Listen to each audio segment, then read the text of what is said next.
Hey everyone, it's Darby from Blue Television Games. Welcome to another 10-item challenge.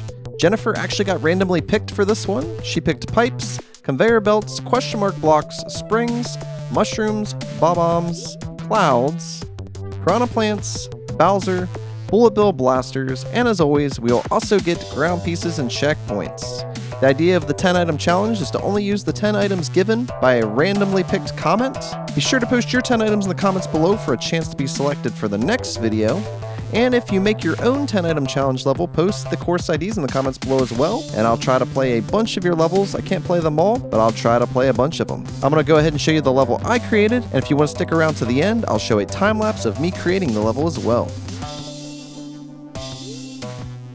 Alright, so here we go. The idea of the 10-item challenge is when you limit the items you use, sometimes your levels just become a little bit more memorable, and they just start to develop a theme a little easier. It doesn't require you to think as hard sometimes. It's also kind of tricky because there's times where you really want to use semi-solids and other things to help decorate your levels. But the basic idea here, I wanted some sections to be auto-scrolling, but I also wanted to mix it up with some non-auto-scrolling sections. That way, you wouldn't just have to deal with the pain of auto-scrollers, where sometimes things just slow you down, you die, and you just want to get through it. I also put the conveyor belts into the lava, so it looks like some of these things were kind of like little vehicles kind of traveling through the lava. The main obstacles in this section are the piranha plants shooting fireballs at you. I tried to use the background decorations from the ground pieces as much as possible since I didn't really have a lot of good items to decorate with.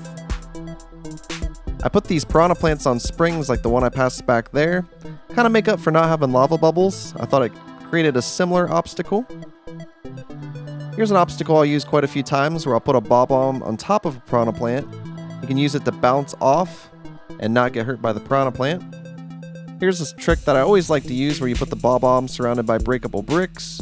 That way the player's forced to move fast through.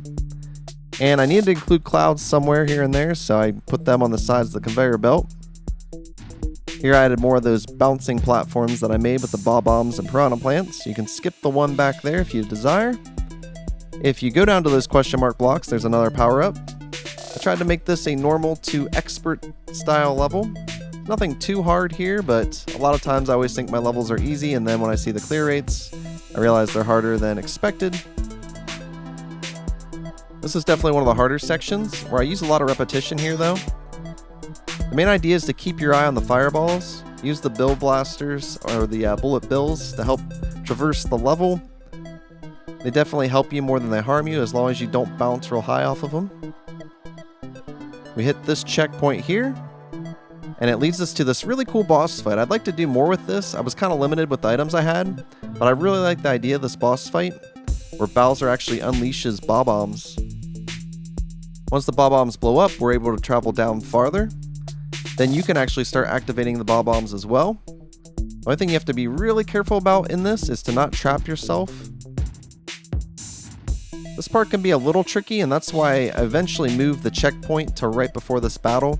Because I really thought this battle was fun, but I didn't want people to have to redo the other parts of the stage. Originally, the checkpoints, as you'll see if you watch the time-lapse, were earlier in the level. Once you get to this point, there is a few mushrooms hidden within the question mark blocks. They'll just kind of appear randomly. If you're going to manage to get through those last few question mark blocks, you can jump on the axe and kill Bowser.